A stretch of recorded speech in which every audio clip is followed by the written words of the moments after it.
Kali ini kami akan menjelaskan tentang manajemen risiko yang disebut juga dengan liquidity risk pada chapter 12. Kami beranggotakan saya Lishanova Kartika. Saya Sindayu Pangestu. Saya Sofia Alifa Yasinta.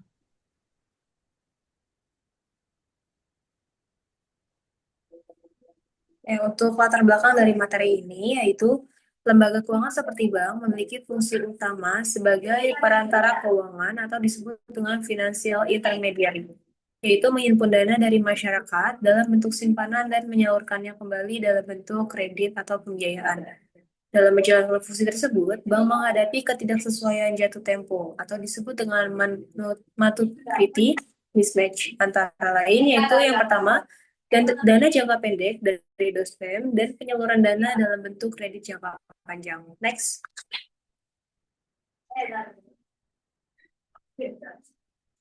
Ketidaksesuaian ini juga bisa menimbulkan resiko likuiditas atau liquidity risk, yaitu resiko ketidakmampuan bank dalam memenuhi kewajiban keuangan jangka pendeknya ketika jatuh tempo tanpa menimbulkan kerugian yang signifikan. Risiko likuiditas dapat terjadi akibat penarikan dana secara tiba-tiba oleh nasabah, penggunaan fasilitas kredit oleh debitur, lalu ada juga ketidakmampuan bank memperoleh pendanaan dari pasar. Namun, apabila tidak dikelola dengan baik, risiko likuiditas dapat mengganggu operasional bank dan menurunkan tingkat kepercayaan masyarakat terhadap stabilitas lembaga keuangan. Next.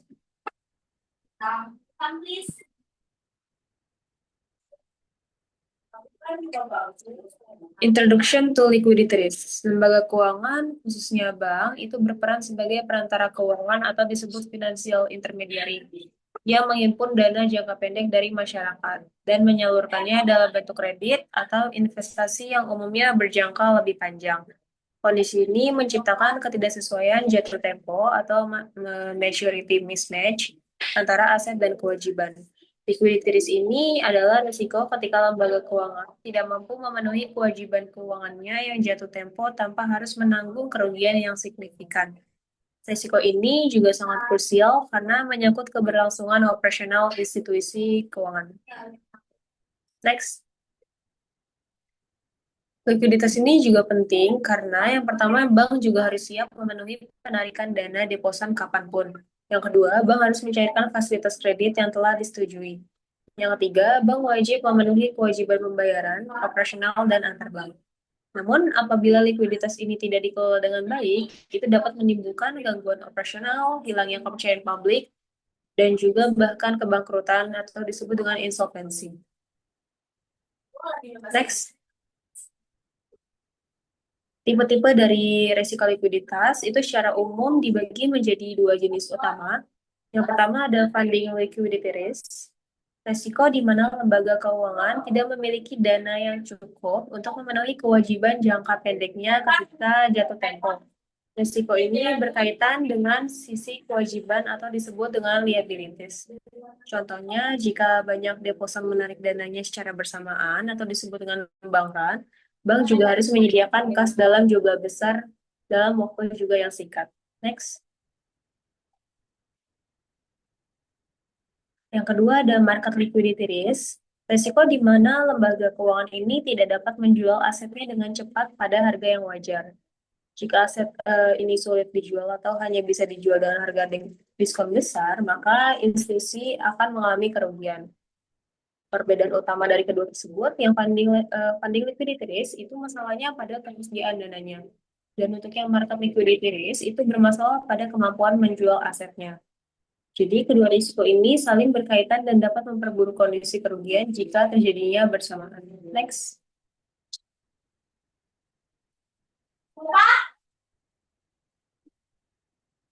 Source of liquidity risk. Beberapa sumber utama dari risiko liquidity dalam lembaga keuangan. Yang pertama, penarikan dana deposit secara besar-besaran. Terjadi ketika nasabah kehilangan kepercayaan dan menarik simpanannya secara serentak. Yang kedua, loan commitments. Bank memiliki komitmen kredit yang sewaktu-waktu dapat dicairkan oleh debitur. Jika banyak debitur menarik fasilitas kredit ini secara bersamaan, kebutuhan dana akan meningkat. Yang ketiga, aktivitas off balance sheet seperti letter of credit bank guarantees, dan derivatif yang dapat menimbulkan kewajiban pembayaran mendadak. Yang keempat, kondisi pasar kerugian. Krisis ekonomi atau gejolak pasar dapat menyebabkan sulitnya memperoleh pendanaan eksternal atau menjual aset. Yang kelima, ketergantungan pada pendanaan jangka pendek. Jika terlalu banyak bergantung pada pendanaan jangka pendek, risiko likuiditas ini akan semakin tinggi. Next. Funding liquidity risk atau liquidity risk ini terjadi ketika bank tidak mampu memperoleh dana tambahan atau tidak memiliki aset likuiditas yang cukup untuk memenuhi kewajibannya. Hal-hal ini sering disebabkan oleh mismatch jatuh tempo antara aset dan kewajiban, ketergantungan pada dana pasar uang, penurunan reputasi dan rating kredit bank. Untuk contohnya adalah jika bank menyalurkan sebagian besar dananya dalam bentuk kredit jangka panjang, sementara sumber dananya berasal dari deposito jangka pendek, maka ketika banyak deposan menarik dananya, bank akan mengalami kesulitan kas. Next.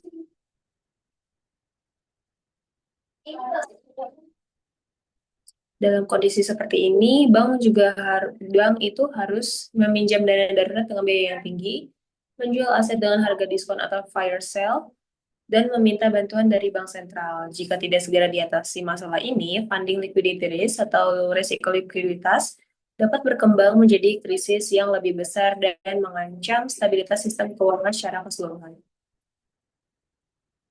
Next.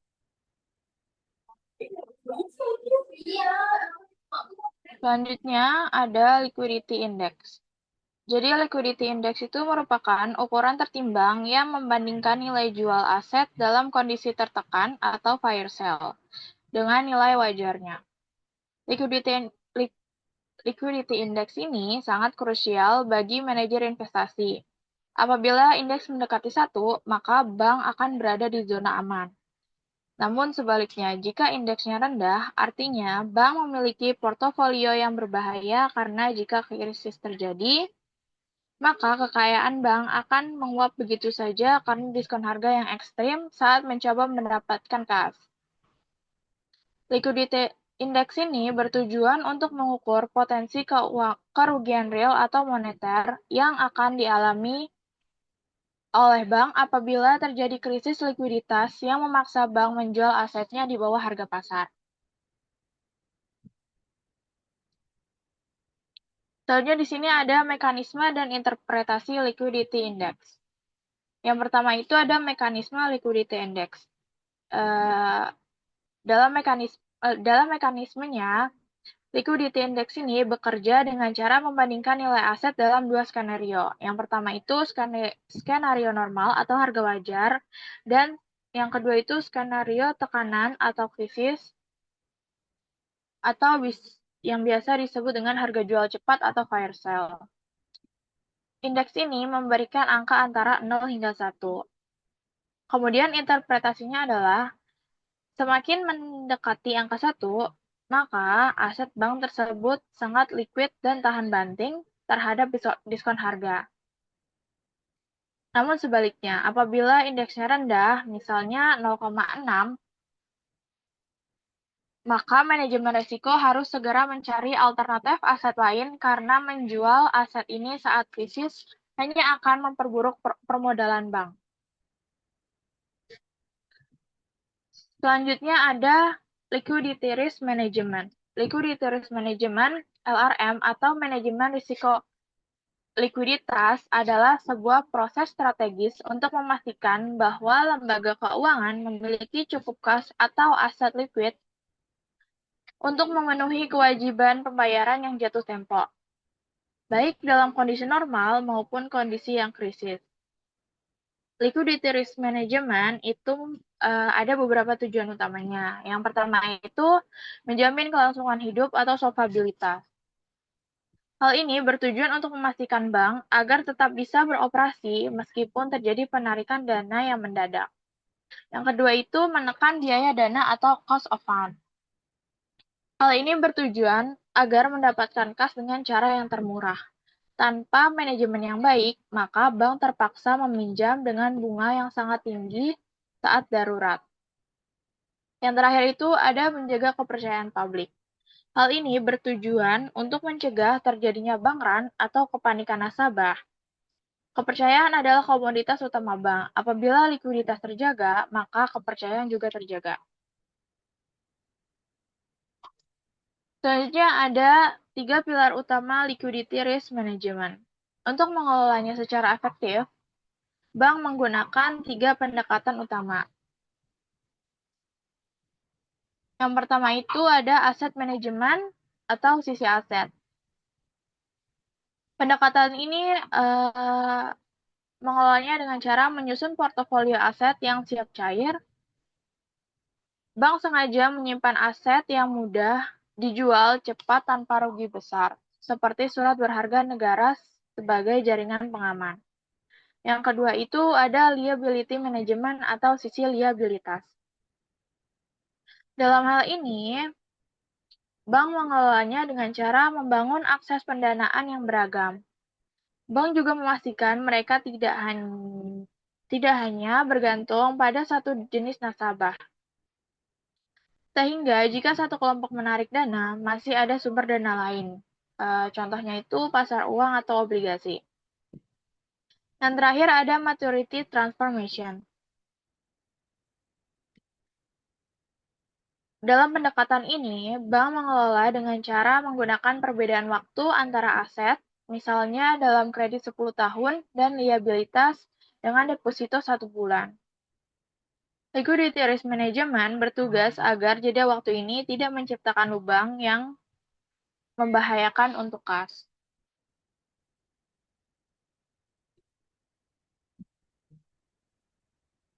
Selanjutnya ada regulatory tools. Jadi, regulatory tools atau instrumen regulasi dalam konteks risiko likuiditas merupakan sekumpulan aturan, batasan, dan standar rasio yang ditetapkan oleh otoritas moneter seperti Bank Sentral atau OJK. Untuk memastikan bahwa setiap bank memiliki daya tahan yang cukup dalam menghadapi krisis keuangan. Tanpa instrumen ini, bank cenderung mengambil risiko berlebihan demi mengejar keuntungan yang dapat membahayakan stabilitas sistem ekonomi secara keseluruhan. Regulatory tools itu ada beberapa tujuan utama. Yang pertama itu standarisasi keamanan. Hal ini bertujuan untuk menciptakan level bermain yang sama atau level playing field, agar tidak ada bank yang terlalu ceroboh dalam mengelola kasnya. Yang kedua itu ada mencegah efek domino atau systemic risk. Hal ini bertujuan untuk memastikan kegagalan likuiditas di satu bank agar tidak menular ke bank lain. Yang terakhir itu perlindungan nasabah. Hal ini bertujuan agar menjamin bahwa dana masyarakat yang disimpan di bank tetap tersedia saat ingin ditarik. Selanjutnya di sini ada instrumen utama dalam standar global regulatory tools. Setelah krisis global tahun 2008, Komite Basel menetapkan 2 rasio utama yang sekarang menjadi standar dunia. Yang pertama itu Liquidity Coverage Ratio atau LCR. Jadi, Liquidity Coverage Ratio atau LCR itu mewajibkan bank untuk memiliki cadangan aset likuid berkualitas tinggi atau HQLA yang cukup untuk menutupi total arus kas keluar bersih selama 30 hari ke depan dalam skenario krisis berat. Liquidity Coverage Ratio itu merupakan instrumen jangka pendek. Tujuannya itu agar bank punya waktu yang cukup selama 1 bulan untuk mencari solusi atau menunggu bantuan otoritas apabila terjadi penarikan dana massal atau bank run. Yang kedua itu ada Net Stable Funding Ratio atau NSFR. Jadi, Net Stable Funding Ratio itu adalah instrumen jangka panjang yang memastikan bank agar tidak melakukan ketimpangan jatuh tempo atau maturity mismatch yang ekstrem. Selain itu, bank juga harus memastikan bahwa aset jangka panjang mereka didanai oleh sumber pendanaan yang stabil seperti modal inti atau deposito jangka panjang, bukan oleh pinjaman jangka pendek yang bisa hilang sewaktu-waktu. Apabila Liquidity Coverage Ratio atau LCR adalah tabungan darurat, maka Net Stable Funding Ratio atau NSFR adalah struktur fondasi rumah agar bank tetap tegak dalam jangka waktu minimal 1 tahun. Selanjutnya ada instrumen domestik. Itu ada Bank Indonesia atau OJK bagi regulatory tools. Jadi, selain standar global yang tadi, regulator lokal biasanya menggunakan alat tambahan. Yang pertama itu ada Giro Wajib Minimum atau GWM atau Reserve Requirements. Jadi, ini itu sejumlah persentase tertentu dari dana pihak ketiga atau DPK yang wajib ditempatkan oleh bank dalam rekening di bank sentral.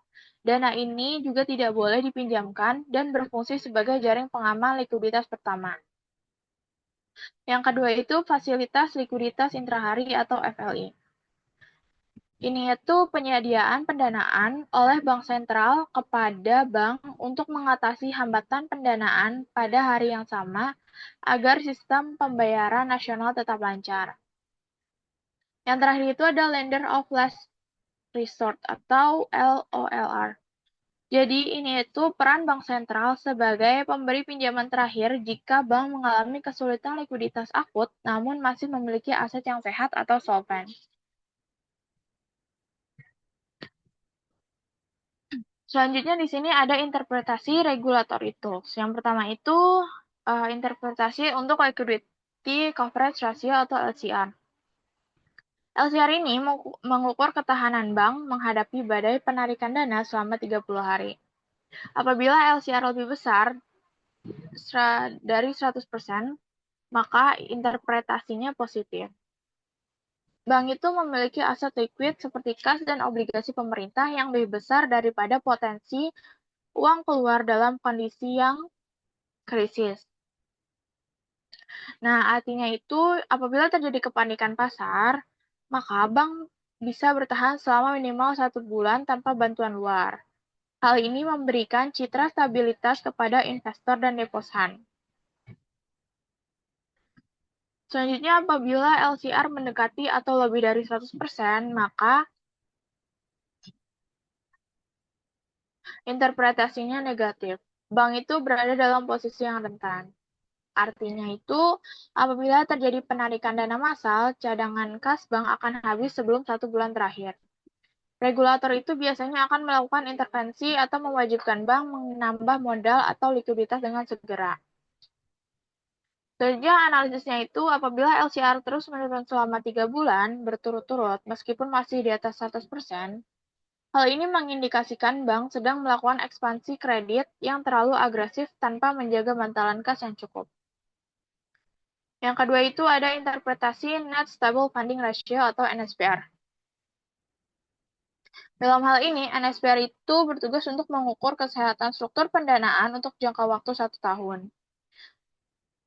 Interpretasi keselarasannya itu NSFR memastikan bahwa aset jangka panjang seperti KPR atau kredit investasi tidak didanai oleh dana yang panas atau jangka pendek yang bisa ditarik kapan saja.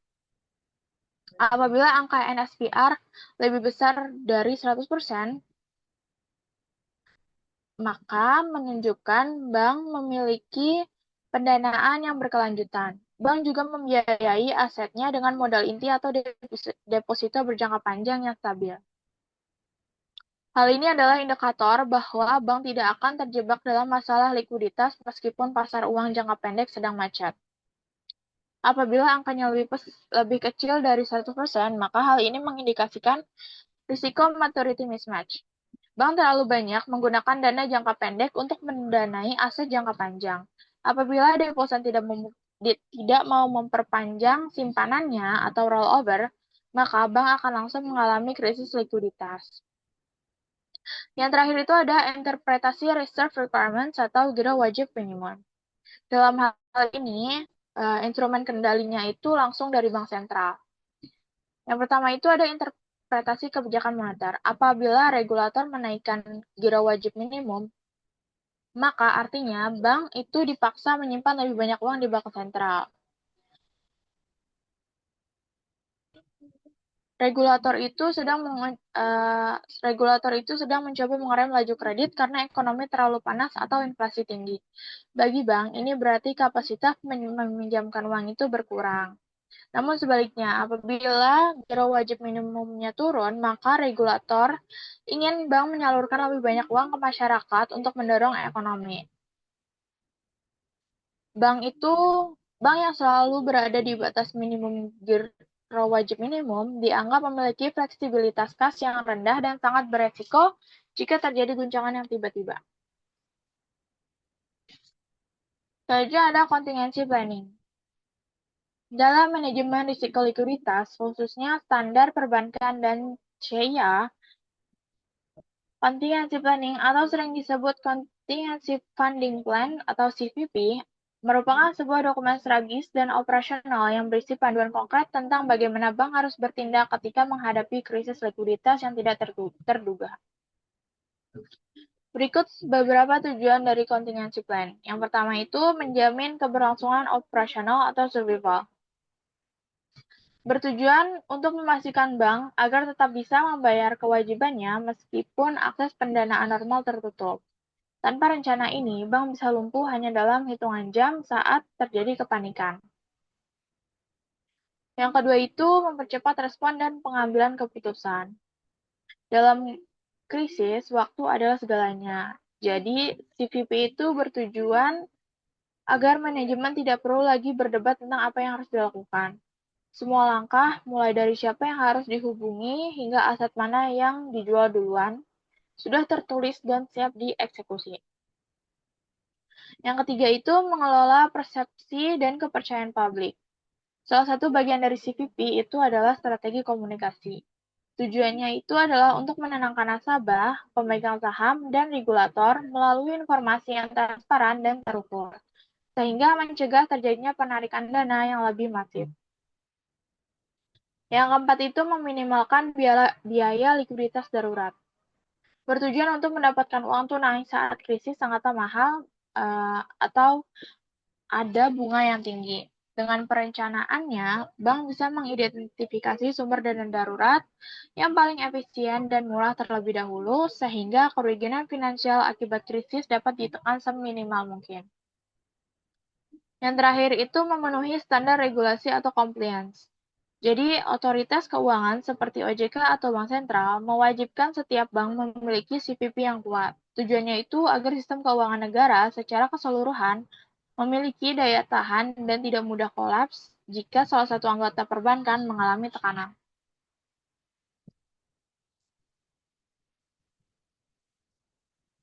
Selanjutnya ada interpretasi contingency planning. Interpretasi terhadap contingency planning dalam manajemen risiko likuiditas itu bukan sekadar melihat dokumen tersebut sebagai rencana cadangan, tetapi melihat juga sebagai indikator kesiapan dan kredibilitas sebuah lembaga keuangan dalam menghadapi skenario terburuk. Berikut adalah interpretasi yang mendalam mengenai contingency planning dari berbagai sudut pandang. Yang pertama itu interpretasi sebagai sistem peringatan dini atau early warning system. Interpretasinya itu adalah bagaimana bank mampu mengenali tanda-tanda krisis sebelum krisis itu meledak. Kemudian pemicunya itu adalah rencana ini diinterpretasikan sebagai alat deteksi. Apabila pemicu seperti penurunan cadangan kas atau peningkatan biaya dana sudah menyentuh ambang batas tertentu, maka manajemen tidak perlu lagi berdebat apakah ini krisis atau bukan. Sebaliknya, mereka harus segera bertindak. Analisis skenario-nya itu sejauh mana bank mampu memprediksi seberapa buruk keadaan bisa terjadi. Jadi, interpretasi yang baik itu mencakup skenario krisis internal atau masalah reputasi bank sendiri, dan krisis eksternal itu masalah ekonomi nasional.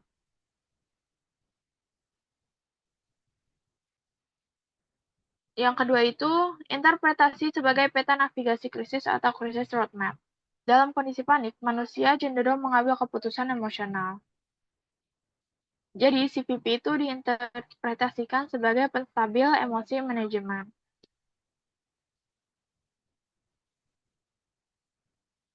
Selanjutnya itu ada interpretasi sebagai alat penjaga kepercayaan atau confidence management. Likuiditas itu masalahnya persepsi. Apabila nasabah percaya bank punya uang, maka mereka tidak akan menarik dana. Jadi CVP-nya itu diinterpretasikan sebagai instrumen untuk menenangkan pasar. Rencana yang matang mencakup narasi yang transparan kepada nasabah dan investor untuk mencegah bank run. Selanjutnya, nomor 4 itu ada interpretasi bagi auditor dan regulator. Bagi seorang auditor internal, interpretasi CVP berfokus kepada efektivitas operasional, bukan sekadar formalitas kertas. Selanjutnya akan dijelaskan oleh Sofia.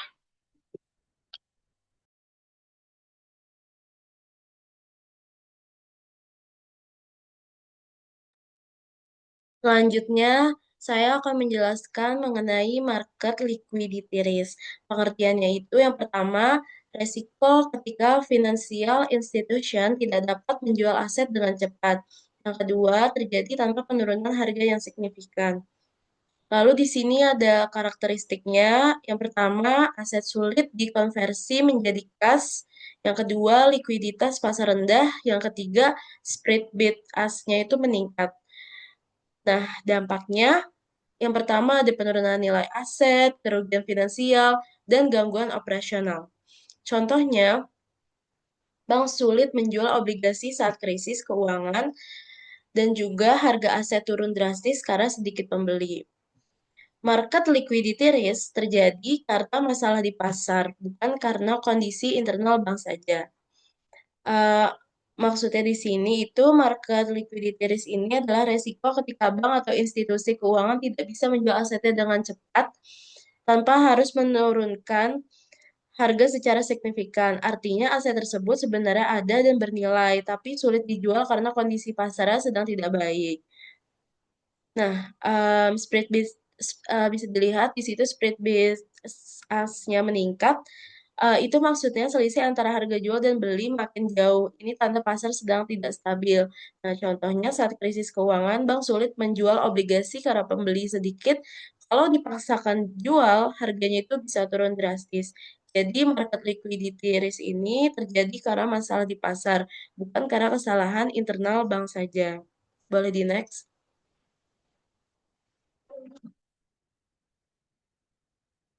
Liability side liquidity risk, pengertiannya itu resiko akibat ketidakmampuan memperoleh dana baru. Sumber resikonya itu yang pertama ada penarikan dana deposan secara besar-besaran, lalu sulit memperoleh pinjaman antar bank, dan hilangnya kepercayaan investor. Penyebab utamanya adalah kondisi ekonominya buruk, penurunan reputasi bank, dan krisis sistem keuangan. Dampaknya, bank kekurangan dana operasional, resiko default-nya meningkat. Resiko ini berasal dari sisi pendanaan atau kewajiban bank. Nah, contohnya itu ada bank run atau nasabahnya menarik dana secara massal. Berikutnya ada aset side liquidity risk, yaitu pengertiannya resiko karena aset bank tidak dapat dikonversi menjadi kas dengan cepat. Penyebabnya, aset bersifat jangka panjang, aset tidak memiliki pasar aktif, dan aset beresiko tinggi. Forced asset sale, yaitu penjualan aset secara terpaksa. Biasanya dengan harga lebih rendah dari nilai normal, dampaknya kerugian finansial, dan juga penurunan nilai aset bank. Contohnya, kredit jangka panjang tidak dapat segera dicairkan. Nah, resiko ini berasal dari sisi aset bank. Aset side liquidity risk ini itu adalah resiko ketika aset bank tidak bisa segera diubah menjadi kas. Penyebabnya bisa kita lihat sendiri. Nah, kalau bank butuh dana cepat, bisa terjadi forced asset sale, yaitu penjualan asetnya itu secara terpaksa dengan harga lebih rendah dari nilai normal. Dampak Dampaknya tentu kerugian finansialnya dan penurunan asetnya dan penurunan nilai aset banknya tersebut. Contohnya itu ada di eh, yang tadi kredit jangka panjang tidak dapat segera tidak bisa langsung dicairkan karena belum jatuh tempo. Boleh di next. Berikutnya di sini ada measuring liquidity risk, yaitu yang memiliki tujuannya mengukur kemampuan bank memenuhi kewajiban likuiditas. Menggunakan metode utama financing gap, yaitu perbedaan antara loans dan core deposits. Yang kedua,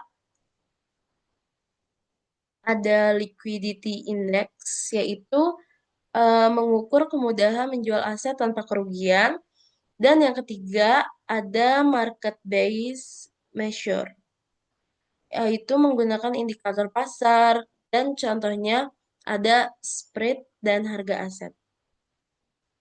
Di sini ada manfaatnya. Yang pertama itu um, membantu bank mengelola resiko, lalu yang kedua ada mengidentifikasi potensi masalah likuiditas. Nah, dari measuring liquidity risk ini atau mengukur resiko likuiditas ini penting untuk mengetahui apakah bank mampu memenuhi kewajiban jangka pendeknya. Ada beberapa cara pengukurannya itu yang bisa kita lihat tadi. Yang pertama itu ada financing gap-nya, itu mengukur selisih antara total kredit dan dana inti. Yang kedua liquidity index-nya untuk mengukur kemudahan menjual aset tanpa kerugian besar. Dan market based measure-nya itu menggunakan indikator pasar seperti spread dan harga aset. Pengukuran ini itu sangat penting untuk mencegah krisis likuiditas sejak dini. Boleh di next.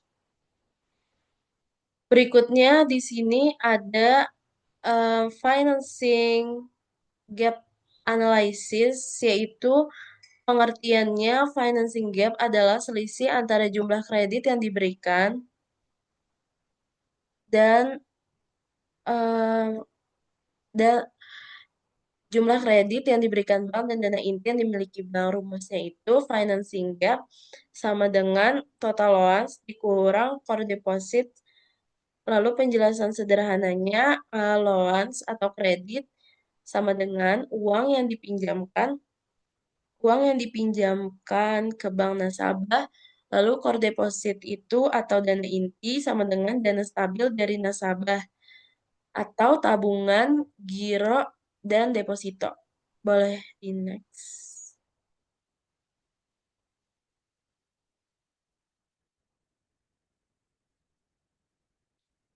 Nah, berikutnya ada interpretasinya. Jika gapnya positif, maka loansnya itu lebih dari deposit. Yang artinya, bank meminjamkan lebih banyak dari dana yang dimiliki. Bank harus mencari dana tambahan dan juga resiko likuiditasnya lebih tinggi. Jika gapnya negatif, maka depositnya itu lebih besar dibandingkan loans. Nah, dana banknya itu harus lebih banyak dari kredit yang diberikan. Likuiditasnya lebih aman. Contoh sederhananya, jika loans senilai 500 juta dan depositnya 400 juta, maka gapnya sama dengan 100 juta. Bisa dilihat di sini bank itu kekurangan dananya 100 juta. Next.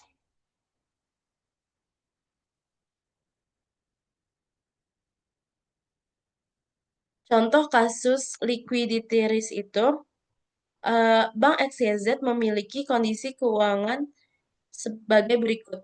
Yang pertama, total loans atau kredit sama dengan 900 miliar. Lalu core depositnya, dana inti dari atau dana inti dari nasabahnya itu senilai 650 miliar. Surat berharga yang dimiliki oleh bank yaitu sebesar 200 miliar. Pada saat terjadi krisis ekonomi, banyak nasabah yang menarik dananya itu secara bersamaan sebesar 150 miliar. Di sisi lainnya juga banknya itu sedang mengalami kesulitan menjual surat berharga. Surat berharganya ingin dijual dengan cepat tanpa mengalami penurunan harga sebesar 20%. Nah, dari akibat tersebut, banknya itu harus mencari dana tambahan untuk memenuhi kewajiban jangka pendek. Nah, bisa dilihat dari contohnya, bank ini tuh mengalami tekanan dari dua sisi. Tekanan dari penarikan dana dan kesulitan menjual aset. Boleh di next.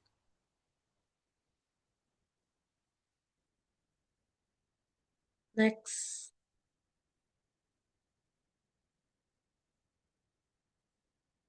Nah, berikutnya di sini ada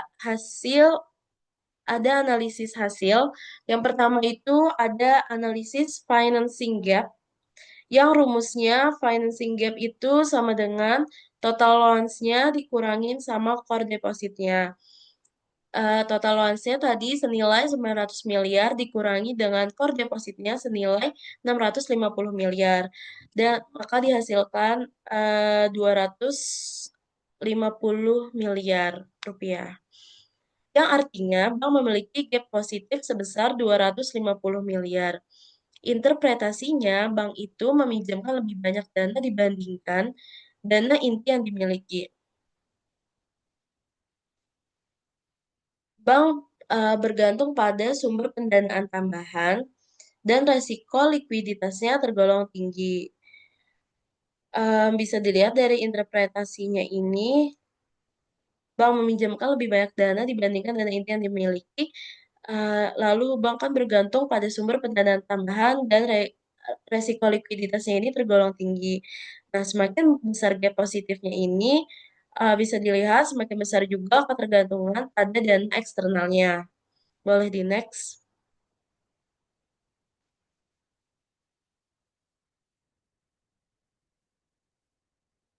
Analisis hasil berikutnya itu yang nomor 2, analisis liability side liquidity risk, yaitu penarikan dana 150 miliar oleh nasabah yang akan menyebabkan bank tersebut yang pertama, penurunan dana liquid bank, yang kedua, bank harus mencari sumber dana baru, yang ketiga, resiko kekurangan likuiditasnya meningkat. Hal ini menunjukkan adanya liability side liquidity risk. Lalu yang ketiga ini ada analisis market dan asset side liquidity risk. Bank mengalami kesulitan menjual surat berharga tanpa kerugian. Dampaknya jika dijual maka bank tersebut akan mengalami kerugian sebesar 20%. Nah, nilai aset banknya pun juga akan menurun, lalu lalu menunjukkan adanya market liquidity risk dan asset side liquidity risk. Nah, uh, jadi dalam kasus ini menunjukkan adanya market liquidity risk-nya itu karena pasar tidak liquid dan aset side liquidity risk-nya itu karena aset tidak mudah dicairkan. Jadi dalam kasus ini ketiga jenis resiko ini muncul secara bersamaan. Boleh di next.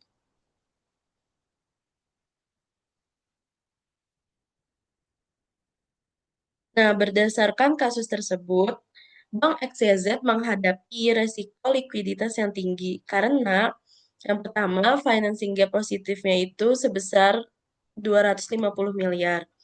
Lalu yang kedua, penarikan dana besar oleh nasabah. Lalu yang ketiga, kesulitan menjual aset tanpa kerugian.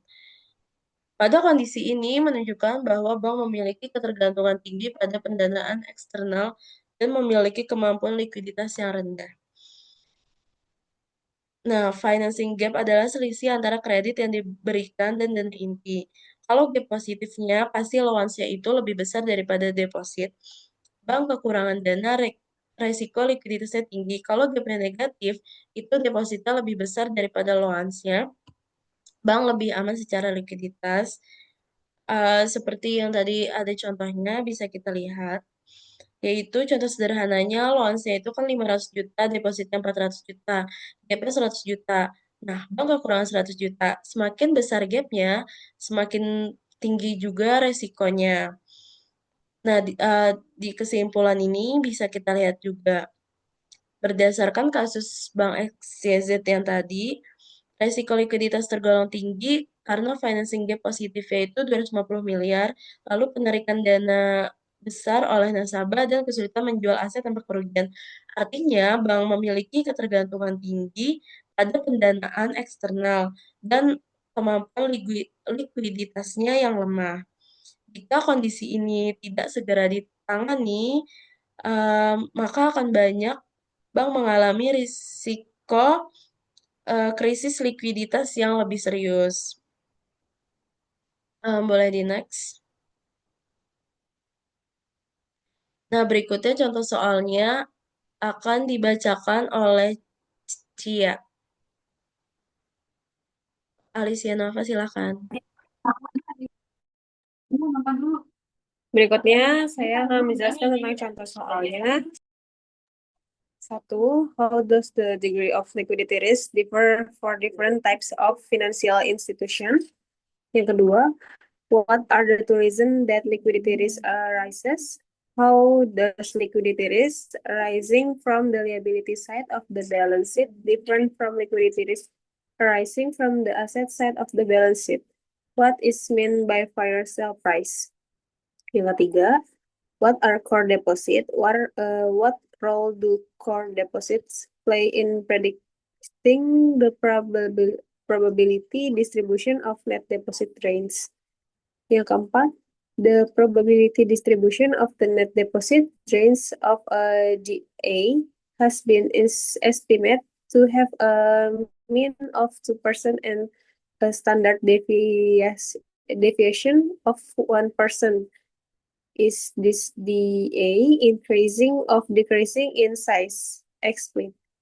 Yang kelima, how is a DI's distribution pattern of net deposit drains affected by the following? A, the holiday season. B, summer vacation. C, safer economic recession. D, double-digit inflation. Yang keenam, what are two ways DI can offset the liquidity effect of a net deposit drains of funds? How do the two methods differ? What are the operational benefit and cost of each method? Yang ketujuh, what are two ways DA can offset the effect of a set side liquidity risk, such as the drawing down of a loan commitment? Yang kedelapan, DA with the following balance sheet in million. Expect a net deposit range of $15 million. For asset, cash $10, loans $50, securities $15, and total assets $75.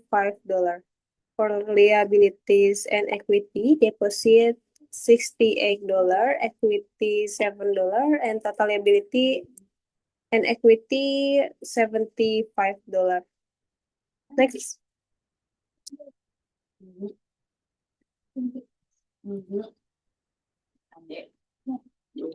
Untuk jawabannya, yang satu, perbedaan derajat resiko likuiditas. Derajat resiko likuiditas bervariasi tergantung pada jenis lembaga keuangan atau disebut dengan depository institution atau DI. Yang pertama, bank komersial memiliki resiko tinggi karena liabilitasnya atau tabungan atau giro dapat ditarik secara waktu ke waktu, bisa disebut dengan demand deposit. Yang berikutnya, perusahaan asuransi dan dana pensiun. Resiko ini lebih rendah karena penarikan dana lebih dapat diprediksi berdasarkan tabel mortalitas atau masa pensiun. Yang kedua, Penyebab resiko likuiditas and fire sale price. Risiko likuiditas ini muncul karena dua alasan utama. Yang pertama dari sisi liabilitas, terjadi ketika deposan atau pemegang polis menarik dana mereka secara tiba-tiba dalam jumlah yang besar. Yang kedua, sisi aset, terjadi ketika komitmen pinjaman atau loan commitments ditarik oleh nasabah sehingga bank harus segera menyediakan dana tunai. Selanjutnya, fire sale price adalah harga aset yang jauh di bawah nilai pasar wajarnya. Hal ini terjadi ketika lembaga keuangan terpaksa menjual aset dengan sangat cepat untuk mendapatkan uang tunai dalam waktu yang singkat. Yang ketiga, core deposit atau disebut dengan simpanan inti, yaitu dana yang berasal dari nasabah lokal yang stabil dan cenderung tetap berada di bank dalam jangka panjang. Misalnya tabungan retail, perannya yaitu simpanan ini bertindak sebagai sumber pendanaan yang stabil.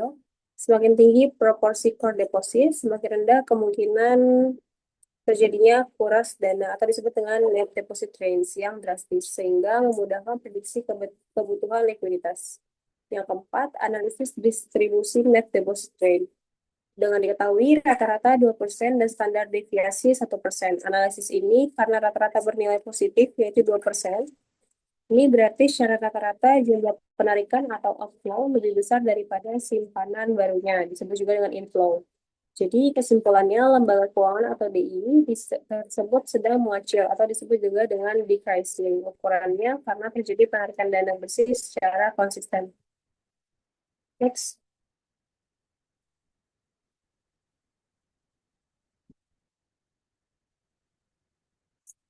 Yang kelima, faktor mempengaruhi pola distribusi net deposit drain. Pola penarikan dana bersih atau disebut dengan net deposit drain dipengaruhi oleh perilaku musiman dan kondisi ekonomi. Yang pertama, musim liburan meningkatkan drain karena nasabah menarik uang tunai untuk belanja dan perjalanan. Liburan musim panas ini mirip dengan musim liburan, cenderung meningkatkan penarikan untuk biaya rekreasi. Dan juga resesi ekonomi parah dapat memicu bank run jika kepercayaan masyarakat jatuh, menyebabkan lonjakan drain yang ekstrim. Inflasi 2 digit, yaitu nasabah cenderung menarik uang untuk segera dibelanjakan atau dipindahkan ke aset yang lagi tahan inflasi. Bisa disebut juga dengan emas atau properti, sehingga meningkatkan drain. Yang keenam, cara mengimbangi efek likuiditas dari net deposit drain. Ada dua metode utama, yaitu yang pertama, purchase liquidity management, meminjam dana di pasar uang, misalnya interbank home, money, atau menerbitkan sertifikat deposito. Manfaatnya, ukuran neraca tetap stabil, tidak perlu dijual aset. Ada dari biaya bunga pinjaman biasanya lebih tinggi. Untuk store liquidity manajemennya menggunakan cadangan kas yang ada atau menjual aset liquidity seperti surat berharga pemerintah. Manfaatnya tidak menambah liabilitas atau utang baru. Untuk segi biayanya, ukuran bank mengecil, ada biaya transaksi atau resiko rugi jika aset dijual cepat. Bisa juga disebut dengan fire sale. Yang ketujuh, dua cara mengimbangi resiko likuiditas sisi aset disebut juga dengan penarikan komitmen pinjaman. Likuiditas cadangan atau stores menggunakan kas atau menjual sekuritas untuk mendanai pinjaman baru tersebut. Dari likuiditas pinjaman atau cashless, meminjam dana dari pasar atau bank sentral, disebut juga dengan diskon, untuk memenuhi permintaan pinjaman nasabah tanpa mengganggu aset yang ada. 8. Penyelesaian kasus neraca, yaitu ada net drain yaitu 15 juta dolar.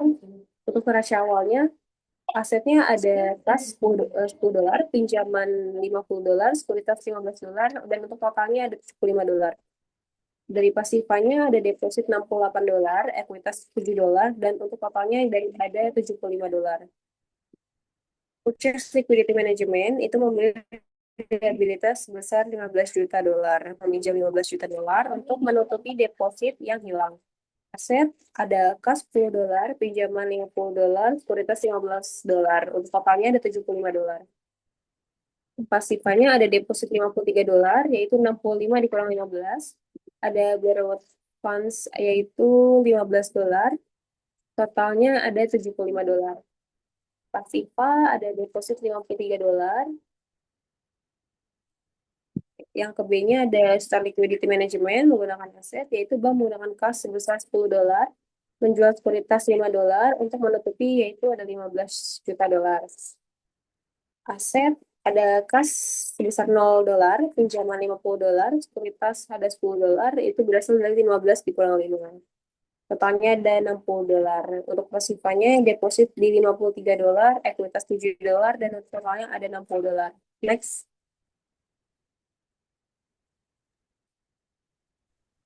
Selanjutnya itu ada contoh soal nomor 10 sampai 13.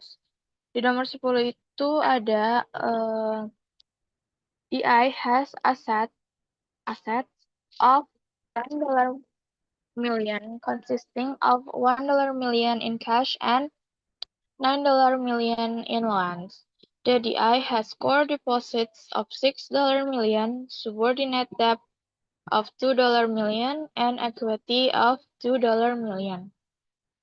Increase in interest rates are expected to cause a net drain of $2 million in core deposits over the year.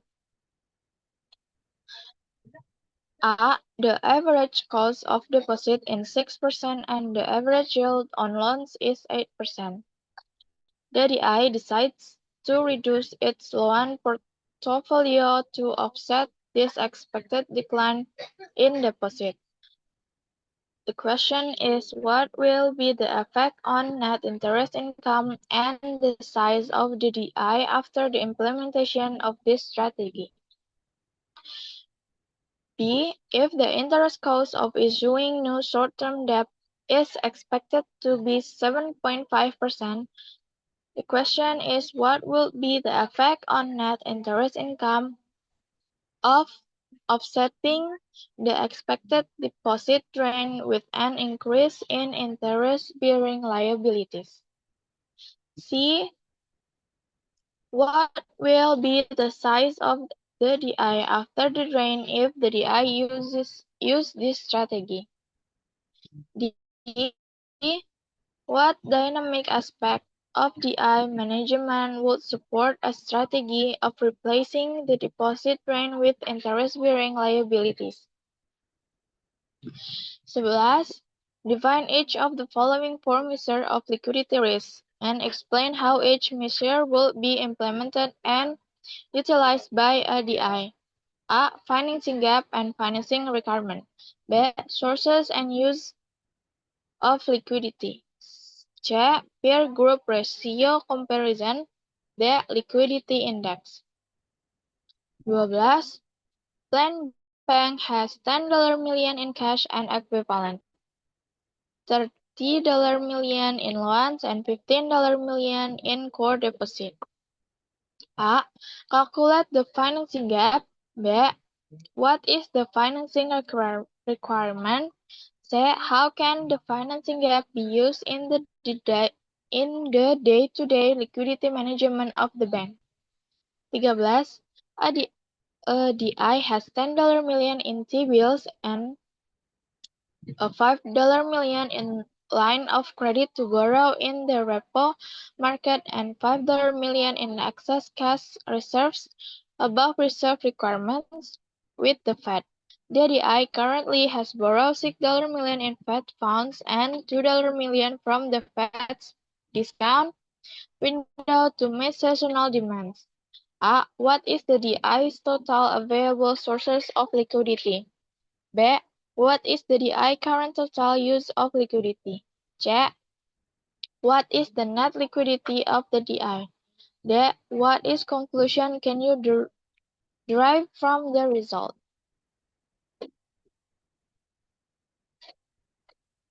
Jawabannya itu yang nomor 10 ada tadi soalnya itu terkait tentang analisis dampak penarikan simpanan inti sebesar $2 juta.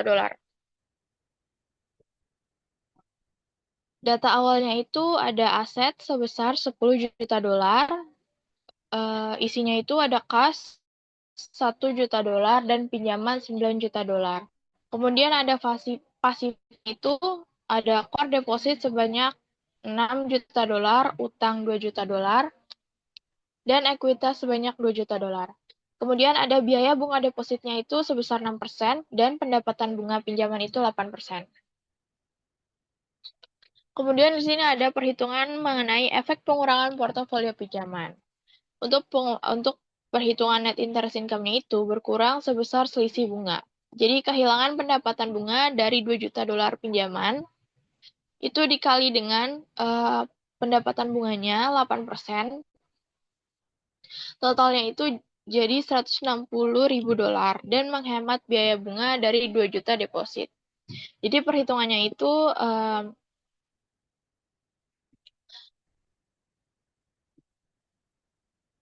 6% dikali 2 juta dolar, jadi hasilnya itu 120.000 dolar. Jadi net interest income-nya itu selisih dari 160.000 dolar dikurangi dengan 120.000 dolar. Jadi totalnya itu 40.000 dolar. Untuk ukuran DI-nya itu total aset mengecil dari 10 juta menjadi 8 juta dolar. Kemudian untuk yang B itu perhitungannya mengenai efek penggunaan utang baru. Bunganya itu 7,5%. Untuk perhitungan net interest income-nya itu yang pertama ada biaya bunga baru 2 juta dolar dikali 7,5%. Totalnya itu 150.000 dolar. Dibandingkan dengan biaya lama itu 2 juta dolar dikali 6%. Totalnya itu 120.000 dolar. Jadi net interest income-nya itu biaya bunga baru dikurangi dengan biaya lama. 150.000 dolar dikurangi dengan 120 dolar. Totalnya itu sebesar 30.000 dolar.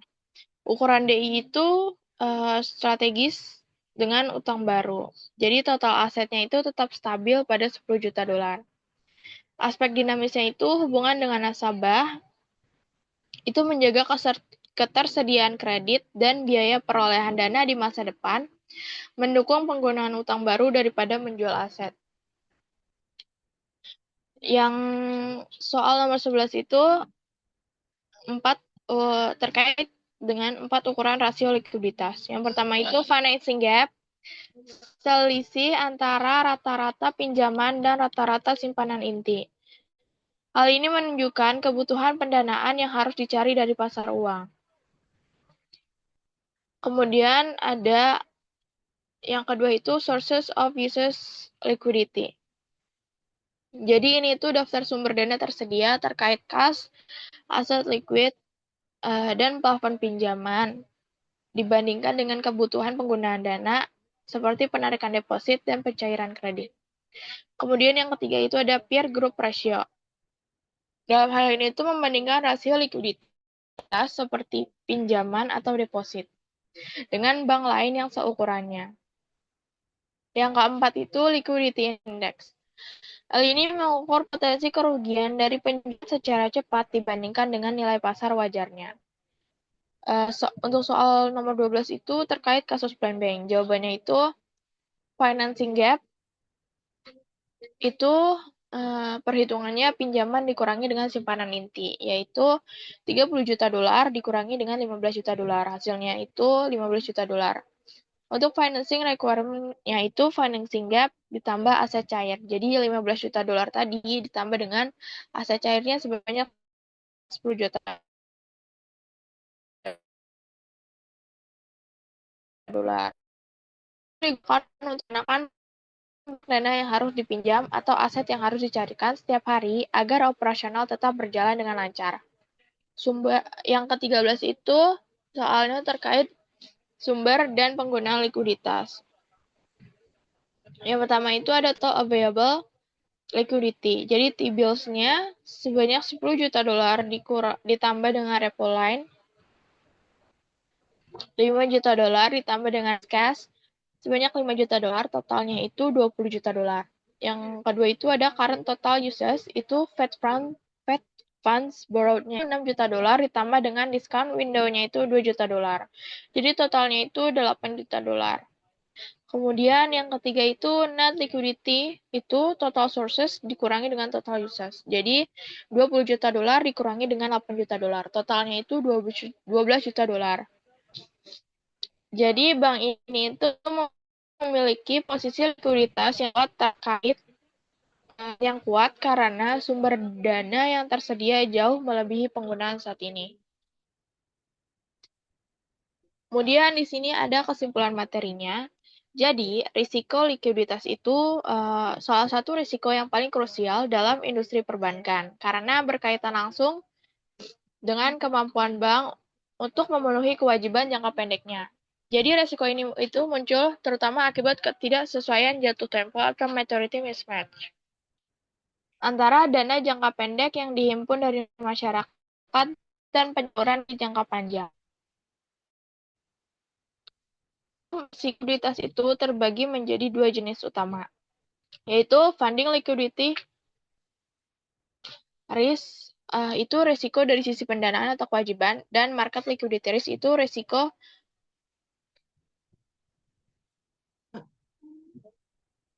dari sisi kemampuan menjual aset di pasar. Selain itu, risiko juga dapat dilihat dari sisi aset atau asset side liquidity risk dan sisi liabilitas itu liability side liquidity risk. Kedua sisi ini itu saling berkaitan dan dapat memperburuk kondisi keuangan apabila terjadi secara bersamaan. Nah, untuk mengukur risiko likuiditasnya itu, bank menggunakan beberapa metode, seperti financing gap analysis, liquidity index, serta indikator berbasis pasar. Untuk financing gap itu, membantu melihat selisih antara kredit dan dana inti. Sedangkan liquidity index itu mengukur potensi kerugian jika aset dijual dalam kondisi yang krisis. Dalam pengelolaannya itu, bank menerapkan liquidity management LRM yang bertujuan kelangsungan operasional, membiayai dana, dan mempertahankan kepercayaan publik. Pengelolaan ini dilakukan melalui pengaturan sisi aset, sisi liabilitas, serta pengelolaan jatuh tempo. Selain itu, ada instrumen regulasi global seperti Liquidity Coverage Ratio atau LCR dan Net Stable Funding Ratio atau NSFR yang ditetapkan oleh Basel Committee on Banking Supervision, serta instrumen domestik seperti Giro Wajib Minimum atau GWM dan peran bank sentral sebagai lender of last resort. Jadi selain itu, keberadaan comprehensive funding plan itu menjadi elemen penting sebagai rencana darurat dalam menghadapi krisis likuiditas. Contingency funding plan itu berfungsi sebagai sistem peringatan dini, peta navigasi krisis, serta alat menjaga kepercayaan publik dan kepatuhan terhadap regulator. Dengan demikian, manajemen risiko likuiditas itu yang efektif tidak hanya melindungi stabilitas internal bank, tetapi juga menjaga stabilitas sistem keuangan secara keseluruhan. Pengelolaan yang baik itu akan mencegah terjadinya gangguan operasional, hilangnya kepercayaan masyarakat, hingga resiko kebangkrutan. Sekian kesimpulannya, apa ada yang ingin menambahkan?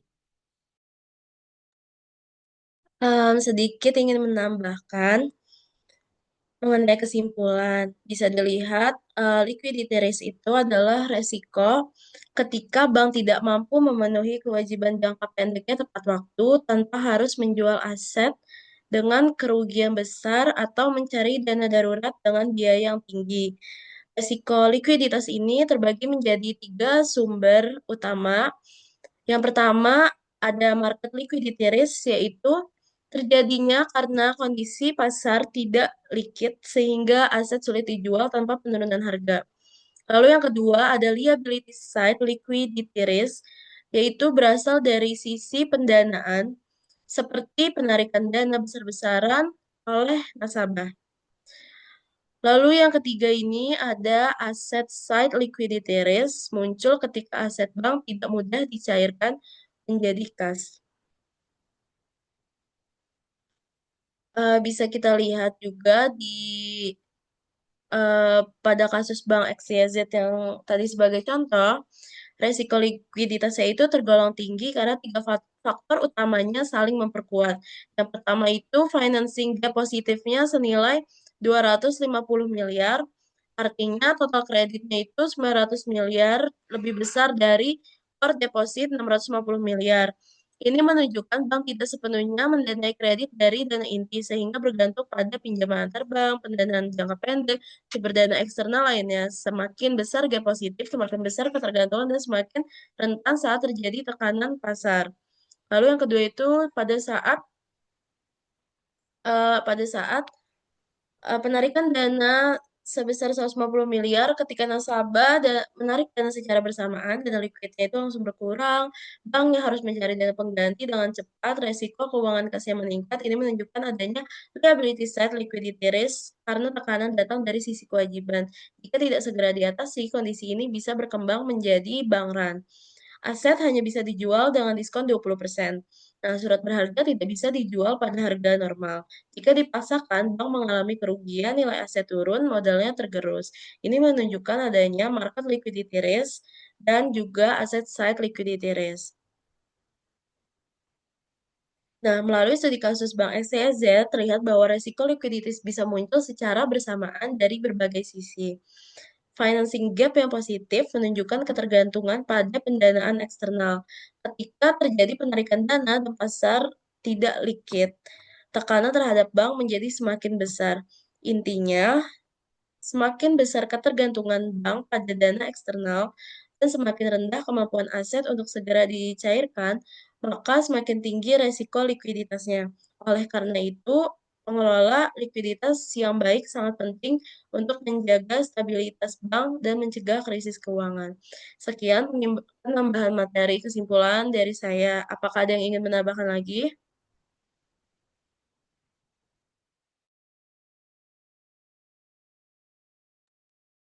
Sepertinya sudah cukup.